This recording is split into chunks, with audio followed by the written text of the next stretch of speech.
How we doing, everyone? And welcome to another edition of FSI's PGA DFS Pick Show. I'm your host, TK Nation 47, joined with John Cool 19. John, how was your week last week? And are you ready for the Northern Trust? I'm absolutely ready for Northern Trust. Last week was a lot of fun. Another playoff, this time with what was it, six guys off of the first tee, and then they all had to go back and do it again, which was even more fun. Really excited for Kisner. Had him in some DFS, probably not enough. We were on some really good plays, though. Kind of a terrible Sunday for a couple of my guys. But overall, crazy week with so many guys missing the cut. So hopefully we can bounce back this week. Northern Trust, I'm really looking forward to it. Yeah, story of the week last week was an insane amount of guys, chalky plays throughout the industry missed the cut. Just pretty much a bloodbath at the Wyndham Championship this year. I think weather had a little bit to do with it. There was a little bit of a wave stack advantage, but weather is finicky. It changes whenever it wants to, and next time we'll try to be on top of it. I think overall just our players that we picked, some of them played poorly, but we did have some really good picks, like you said. So hopefully this week we can combine all of that and get all the good picks and hopefully fade all the chalk bad plays this week. So the Northern Trust, let's get into it.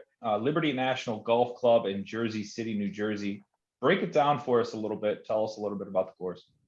Sure. So Liberty National here has only hosted a couple events, really. So we're looking at the Northern Trust from 2019. You can look at 2013. There's not a ton of the field, although the winner, Adam Scott, is playing this week, but not a ton of that field is here. So I'm not really weighting that too much. Course history kind of out the window a bit. Instead, a little more weight on some of the comp courses. For me, that includes Royal St. George, who just held the Open Championship, Shadow Creek as well for the CJ Cup. A few other courses we'll be targeting also. So a little more focused there, but what we're looking at here, this is not the most difficult course. At the same time, it's not going to be a birdie fest either, kind of middle of the road there. We're looking at probably somewhere in the low teens for the winner. The approach shots are going to be absolutely key this week. Ball striking important, but I'm going to be weighting approach more. And then around the greens, these are some smaller than average greens. We're going to see a lot of misses, a lot of guys needing to chip, and also quite a few guys are going to end up laying up and then just having a nice wedge shot in 75 to 100 yards. So I'm looking at that as well in my modeling. Bent grass greens, so definitely bent grass putting will be in our model this week. We're going to see short game, really the short game golfers, I think, will excel quite a bit. Your putters, your chippers, that sort of thing. Bogey avoidance I'm putting into the model as well this week. The course here has lots of sand and quite a bit of hazards that are going to come into play more so off the tee. So we don't want guys who are just going to bomb and gouge. We do need a bit of accuracy off the tee as well. Again, small greens. And if you've seen any photos of this course, it's all about the New York City skyline as you're looking on tee boxes and off to the green. So that's really cool. It'll be a fun watch on TV this week. Have to agree with you. Excellent breakdown of the course and key statistics that we're looking into this week for the Northern Trust. I would have to agree with the short game. I do like ball strikers, though. You can't get enough guys that can make those clutch approach shots. And Sure. That being said, let's roll that into our picks for the week. I'm going to start us out here with my favorite play of the week, and that is going to be COLLIN MORIKAWA at 10-4. One of the premier, if not the best, elite golf, pure strikers of the golf ball.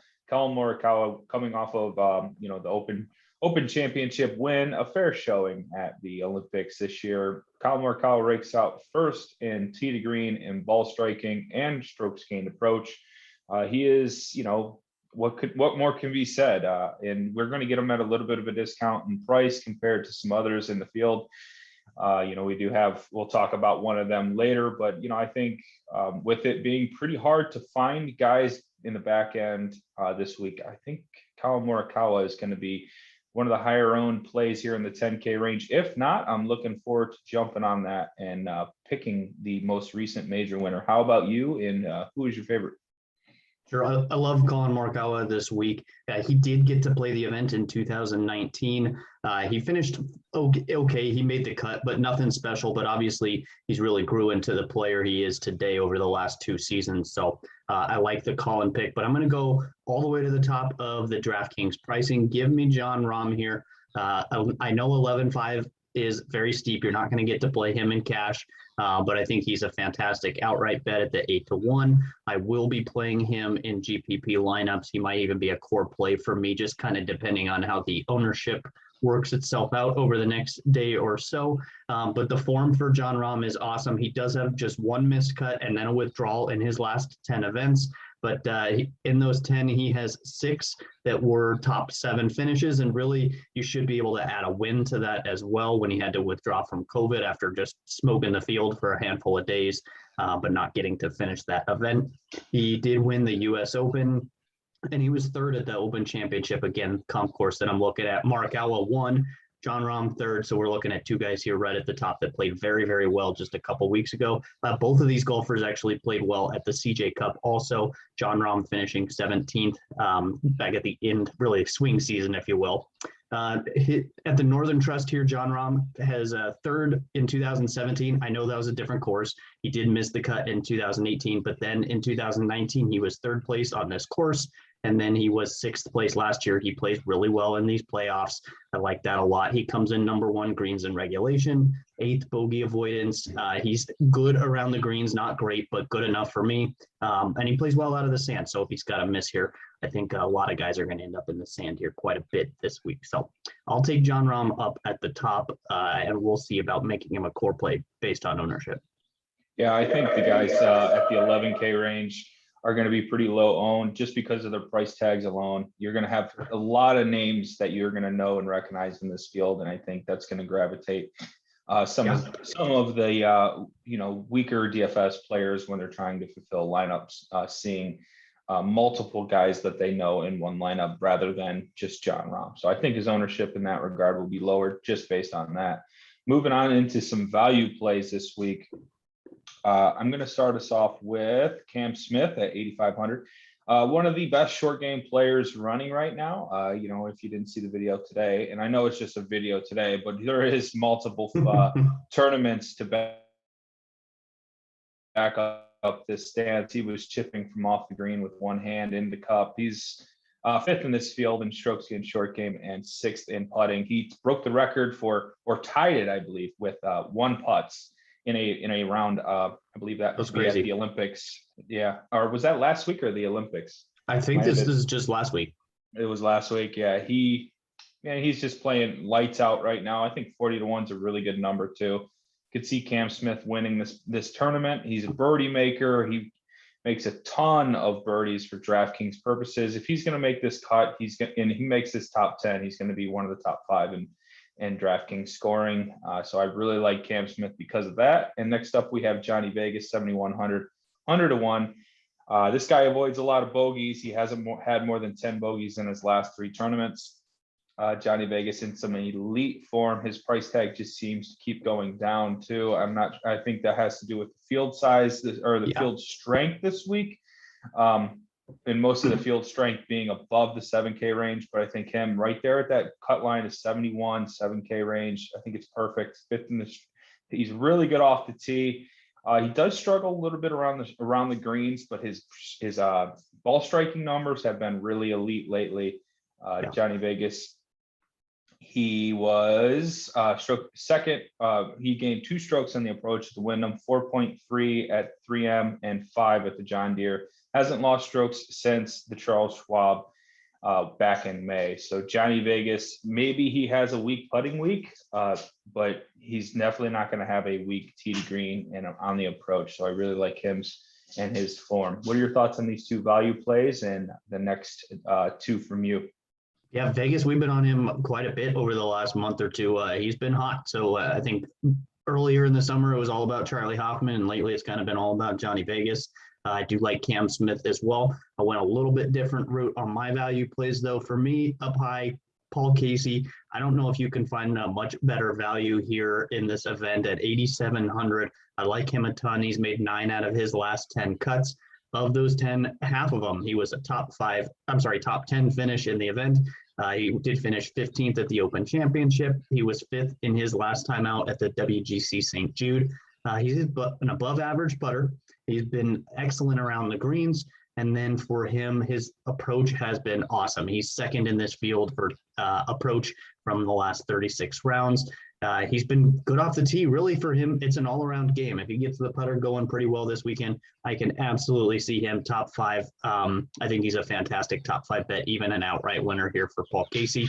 I like that a lot. For me, though, the first guy that really popped when I started running the modeling was Cameron Tringale. He doesn't have the same consistency. He's only made 7 out of his last 10 cuts, including he was 16th at the 3M, but he did finish 26th at the Open Championship in another very, very tough field. You alluded to the pricing and how tough the field is. Really, the field here is more difficult or as difficult as the majors this season. You don't have quite as few guys who have absolutely no shot. You actually have, for the most part of the 125 here, there's a good 75 of them that could win this event. The field is just that good. So Tringale, he did miss the cut, the 2019 Northern Trust. He did better last year again, different course, finished 29th. He is a good putter, but really he's been excellent at putting over the last few events. He ranks second in his last 12 rounds. I know that's a short sample size, but his putter is hot right now. So I'm going to hope he carries that into this week. He is number 1 in bogey avoidance in this field. He is great around the greens, top 10 there. He's also really good proximity, that 75 to 100. So I think he is a fantastic option a little bit farther down in the pricing here.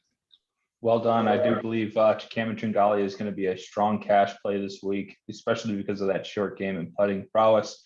And he's been battle tested throughout the year. We've been playing him year in, year out. You know, he loves making cuts. He loves making putts, and that's why we love Cameron Tringale. Next up, we have our sleepers of the week. I'm going to go with Brian Stewart. 4 out of his last 5 events, he's finished inside the top 20. I mean, I'm hoping he's, you know, under the radar, but I cannot see him being under the radar. I think he's going to have relatively decent ownership, but that doesn't make him a bad play. When you get down in the 6K range, even if it is a guy that's a little bit more higher owned, you know, if you know he's going to be playing well and he's going to have a really good chance of making the cut, you can get different up top and you can play these studs that have different chances of winning or finishing inside that top 5. So starting your lineup with Brian Stewart doesn't sound as crazy as you think, especially at 6,500. Really good form, really good short game. And like I said, you know, the 4 top 20s in the last 5 events is really drawn me to the man from Michigan, and that is Brian Stewart. I don't mind this next pick. Go ahead and give us your sleeper of the week. Yeah, Stewart was one of the first guys that I clicked when it came to the 6K range as well. I like that. Roger Sloan, though, for me, if you got to see the playoff, you got to see him showcased more than normal. If you've been watching this show, you'll know I've been on Sloan for weeks and weeks. Now, he hasn't broke out with the win. I was really rooting for him. I was kind of rooting for most all the guys that were in that playoff, but Roger Sloan, for me, more of an unknown when it comes to your average DFS player. He's at 150 to 1. I will not be betting him outright, but I absolutely like him to make the cut here and be really good on your DraftKings roster. He did make the cut at the 2019 Northern Trust. He finished 64th, but again, we're talking about a 6K guy this week. He did lose in the playoff last week again, but a runner-up finish is, nothing to get upset about. 16th at the 3M before that. And just looking at his last few rounds, he is 12th tee to green, and he is 11th on approach. I like how he's coming in with the irons. I like what he's playing around the greens as well. So looking at kind of course fit, I don't know if it's really the best course fit for him, but I think he's really motivated. I think he just barely was able to get into this top 125, and he really wants to play next week as well. Coming off that runner-up finish, I could see him making a good push again this week, top 25, hopefully squeeze himself into what is next week's event. The top 70 make the BMW Championship. So only 65 in ties will make the cut this week, top 70 in points after the end of the week. So guys who don't make the cut, if they're on the outside, they're done. But if you're in, you still got to play 4 rounds of golf. And I think he's going to be more motivated than a lot of the other guys who, if they make the weekend, they're already through. So they're not too worried about that. Roger Sloan is not one of those golfers this week. Yeah, I like Roger Sloan. We've been playing him, like you said, week in, week out, and hopefully he can keep going into next week and we get more of the Roger the Rabbit, I guess we'll nickname him. Anyway, let's get into my horrible take at I comedy. like Sloaney. I've been calling him Sloaney? Sloaney. I don't know if anyone Okay, else is on that train, but that's what I'm calling him, yelling at the TV. Here you go. Awesome. All right, let's get into the one and dones. I've had Dustin Johnson kind of circled for this event. Unfortunately, his form isn't really there, but he does like Liberty National in the Northern Trust. So give me DJ, and I'm kind of out of it shooting darts here. So tell us about your side of That's the good. story.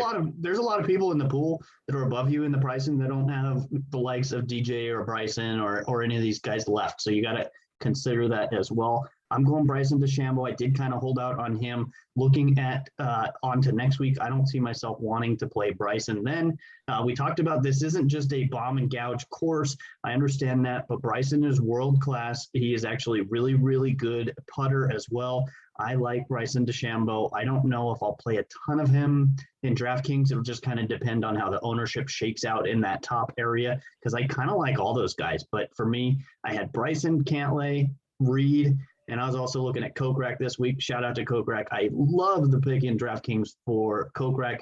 Didn't make this show, but I'm going to go Bryson here on the one and done pick.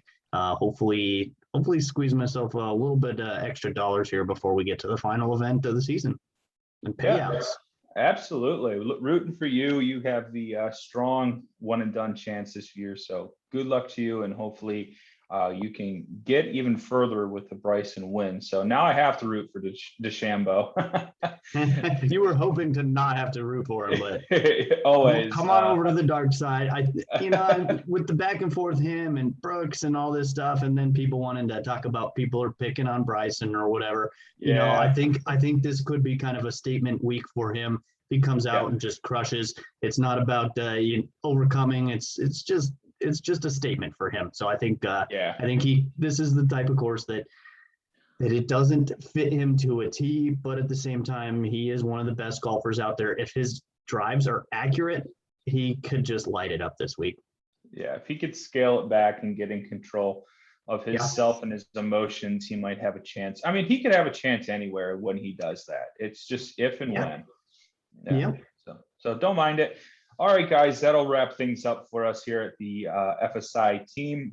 Thank you, John. That is John Cool 19 for your analysis on the course and your breakdown and your picks.